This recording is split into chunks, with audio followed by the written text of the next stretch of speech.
नमस्ते दोस्तों। क्या आपने कभी सोचा है कि एक खुशहाल और सम्मान से भरा बुढ़ापा सिर्फ दौलत या सेहत पर ही नहीं, बल्कि हमारे रिश्तों की नींव पर भी टिका होता है? ये वो समय है जब जीवन भर की मेहनत का फल शांति और सुकून के रूप में मिलना चाहिए।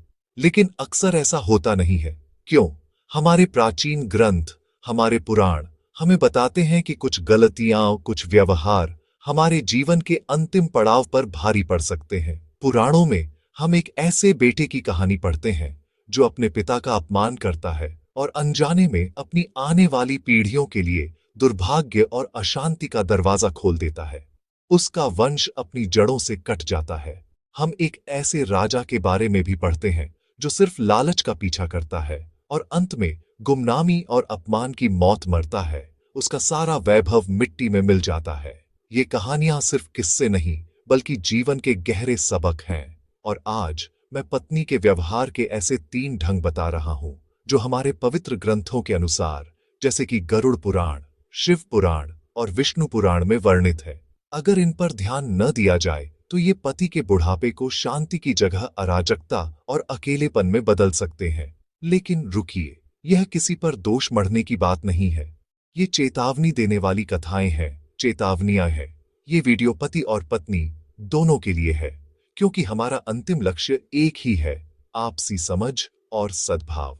इसे समझने के लिए चलिए एक कहानी सुनते हैं। गोविंद की कहानी। गोविंद एक अमीर और सम्मानित व्यापारी था जिसका परिवार शहर में एक मिसाल माना जाता था। वह अपनी पत्नी से बहुत प्यार करता था और उनकी जिंदगी खुशियों से भरी थी। लेकिन फिर धीरे धीरे 3 गलतियां उनके घर में अपनी जगह बनाने लगी और अचानक देखते ही देखते उनका परिवार बिखर गया। बच्चे दूर हो गए, उनकी बरसों की कमाई और दौलत फीकी पड़ गई और समाज में उनका मान सम्मान चला गया। एक दिन एक साधु ने गोविंद के दुख का कारण समझाते हुए फुसफुसाया, तुम्हारे घर की शांति को 3 भूलों ने निगल लिया है। इन तीनों से बचो, इन्हें सुधारो और तुम्हारे बुढ़ापे के साल फिर से चमक उठेंगे। तो क्या थीं वो 3 भूलें? चलिए जानते हैं। पहली और सबसे बड़ी भूल, बड़ों का असम्मान करना।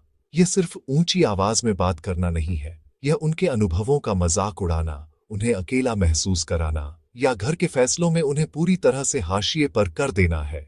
जब घर की लक्ष्मी ही बड़ों का सम्मान नहीं करती तो घर की नींव हिल जाती है। शिवा पुराना में स्पष्ट कहा गया है कि माता पिता का अपमान सीधे सीधे दुर्भाग्य और बर्बादी को न्योता देता है। यह पितृदोष को जन्म देता है जो तरक्की के सारे रास्ते बंद कर देता है। इसके निवारण के लिए हर अमावस्या पर 7 बादाम, 7 काली मिर्च और थोड़ा सा गुड़ एक काले कपड़े में लपेटें और उसे घर के उत्तर दिशा के कोने में रखें। फिर वहीं बैठकर 108 बार ओम पितृभ्यो नमः का जाप करें। इसके बाद पति पत्नी एक साथ घर के बड़ों को प्रणाम करें और उन्हें प्रसाद के रूप में दूध दें। और व्यवहारिक स्तर पर अगर गलती हुई है तो दिल से माफी मांगे। सबके सम्मान को ध्यान में रखते हुए साझा सीमाएं तय करें और साप्ताहिक बातचीत तय करें ताकि कोई भी खुद को अकेला या अनसुना महसूस न करे। दूसरी भूल, लालच यानी पैसों पर अत्यधिक नियंत्रण।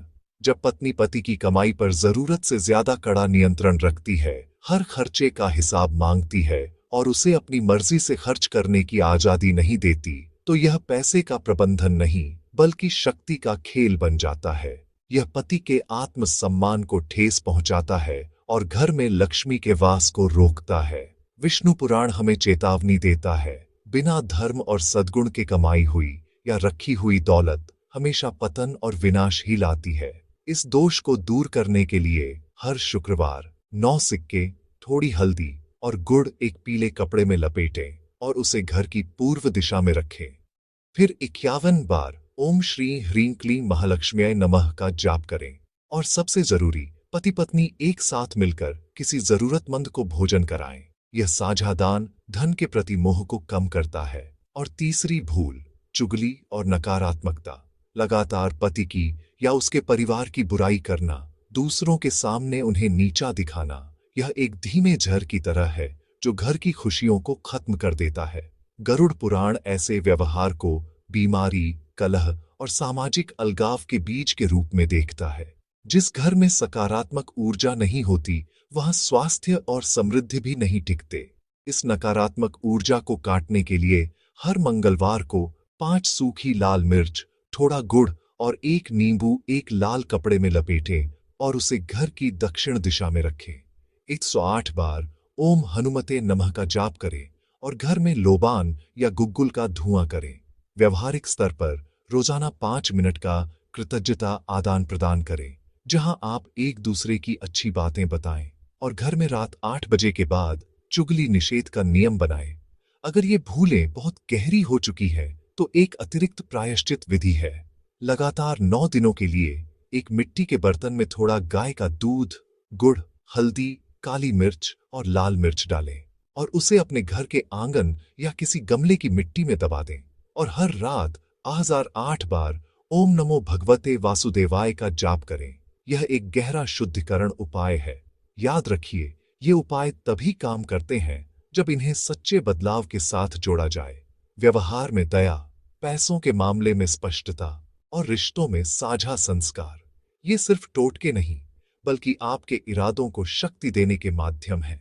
अगर यह बातें आपके दिल तक पहुंची हैं और आप अपने घर में शांति और सम्मान को सबसे ऊपर रखते हैं, तो टिप्पणी में लिखें, मैं सद्भाव चुनती हूं। इस ज्ञान को अपने परिवार और दोस्तों के साथ साझा करें, पसंद करें और सदस्यता लेना न भूलें, ताकि हम मिलकर अपने जीवन में शांति और समृद्धि की रक्षा के लिए और भी पुराण कथाएं आप तक ला सकें।